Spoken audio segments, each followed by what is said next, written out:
श्री नारद जी ने अपना चरित्र व्यास भगवान को सुनाया कि मैं दासी पुत्र था और मेरी माँ उन ब्रह्म ऋषियों के घर में दासी की सेवा करती थी। तो उन ब्रह्म ऋषियों के यहाँ कुछ महात्मा जन चतुर्मास करने के लिए आए, तो 4 महीने वो वहाँ रुके और मैं बालक था। मुझे संतों की सेवा का सौभाग्य मिला, उनके जूठे पात्र मार्जन करना, उनकी जूठन पाना, उनकी सेवा में लगना और 4 महीने में बहुत एकाग्रता से उनकी सेवा की और उनके वचनों को सुना तो मेरे मन में भगवान का आकर्षण पैदा हो गया और ये लगने लगा कि मैं भगवान को कब प्राप्त करूं। इतने में मेरी माँ का देहांत हो गया, सर्प ने डस लिया, तो जो कुछ हमारा बंधन था वो भी कट गया और मैं घोर जंगल की तरफ चल पड़ा। चलते चलते एकांत सुंदर सरोवर देखा और एक पीपल का वृक्ष देखा। सरोवर में स्नान करके जे ही पीपल के वृक्ष के नीचे बैठा, भगवान की मंगलमयी मूर्ति हमारे ध्यान में आ गई।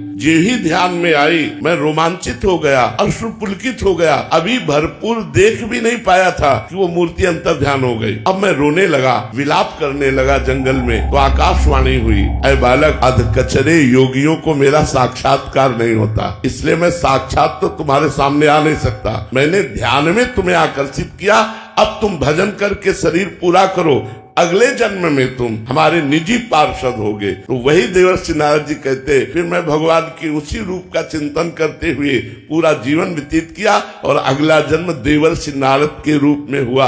तो अब तो जब भगवान को पुकारते हैं तो भगवान सामने प्रकट हो जाते हैं।